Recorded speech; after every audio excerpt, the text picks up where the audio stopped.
Herkese salamlayıram. Bugün sizlere xırçıltılı badımcan salatanın reseptini bölüşəcəm. Eğer siz de badımcanlarınızın bu kadar xırçıltılı olmağını istəyirsinizsə, o zaman videonu sona kadar izleyin. En sonda bütün sirlerini sizinle bölüşəcəm. Badımcanların qabıqlarını soyub doğrayıram. Mən 2 nəfər üçün 5 badımcandan istifadə etdim. O qədər ləzzətli alınır ki, salatınızdan qalmayacaq. Ona görə istəyirsinizsə 5 ya da daha çox istifadə edə bilərsiniz. Badımcanları bir qaba alıb üzərinə duzu töküb qarışdırıram.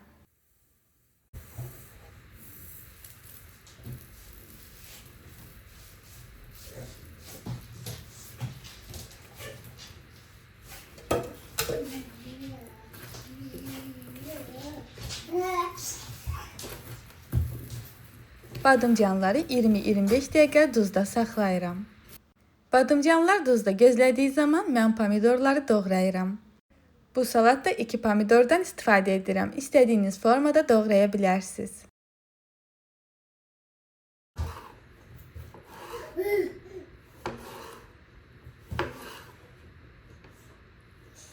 Pomidorları doğradıktan sonra göy soğanı da xırda-xırda doğrayıram.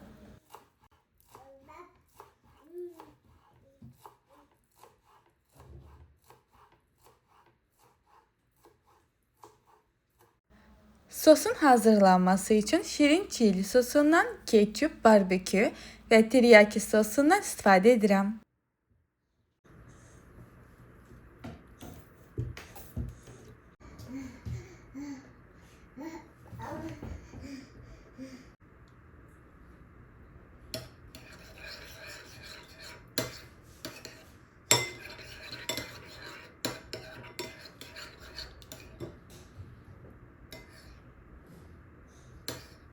...20-25 dəqiqə keçdikdən sonra badımcanları salfet üzərinə düzüb suyunu alıram.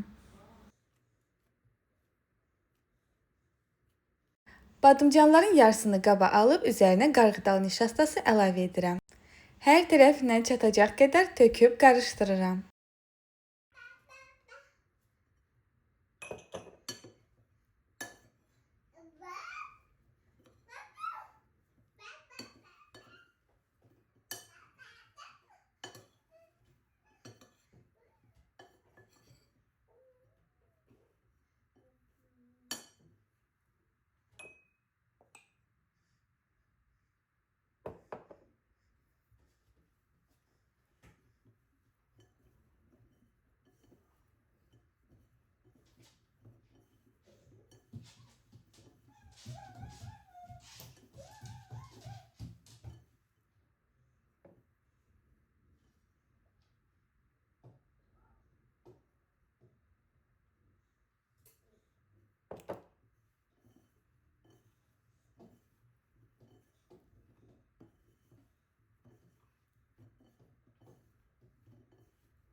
Badımcanları yaxşı qarışdırdıqdan sonra qızğın yağa badımcanları əlavə edirəm.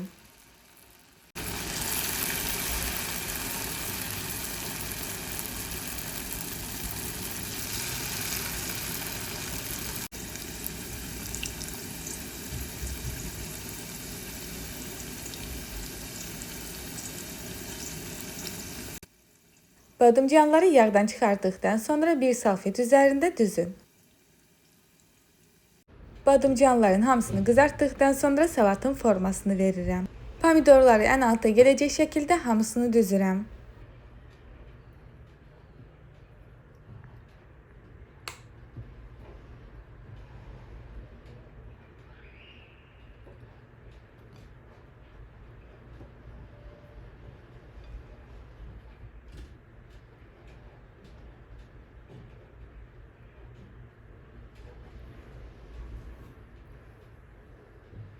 Bu salatda ədviyyatlardan istifadə etməyə ehtiyac yoxdur.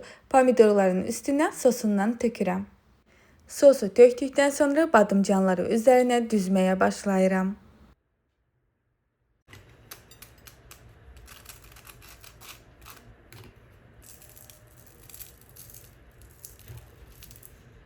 Badımcanların bu qədər xırçıltılı olmağının səbəbi suda gözlətməməyimdir. Videoda da sizə göstərdiyim kimi badımcanları duzlayıb 20-25 dəqiqə gözlədirəm. Gözlətdikdən sonra özü suyunu buraxır. O zaman salfet yardımı ilə suyunu alıram. Suda gözlətdiyimiz zaman badımcan suyu özünə çəkir və o qədər də xırçıltılı olmur. Və sizə bildirmək istəyirəm ki, qızaran badımcanları isti yerdə saxlamayın. Mən hər qızaran badımcanları yığdıqdan sonra kənara qoyub sərin yerdə saxlayırdım. Qazın yanında onun istiliyində biraz da yumuşalır. Videodan da gördüyünüz kimi ilk öncə balaca badımcanları üzərinə əlavə edirəm. Ondan sonra böyük badımcanlarla forma verməyə başlayıram. Hamısını düzdükdən sonra üzərinə sosunu tökürəm. Göy soğanını və küncütü də tökdükdən sonra salat hazırdır. Yeməyə doya bilməyəcəyiniz bir salat resepti sizinlə bölüşdüm. Ümid edirəm ki, videomu bəyəndiniz. Videonu bəyəndinizsə kanalıma dəstək üçün abunə olub videonu bəyənib rəy yazsaz çox sevinərəm. Xoş gözəl rəylərinizi gözləyirəm. Kanalımda görmək istədiyiniz başqa reseptlər varsa rəy bölməsində bildirin. Hazırlayacaq olan hər kəsə nuş olsun. Videonu sona qədər izlədiyiniz üçün təşəkkürlər.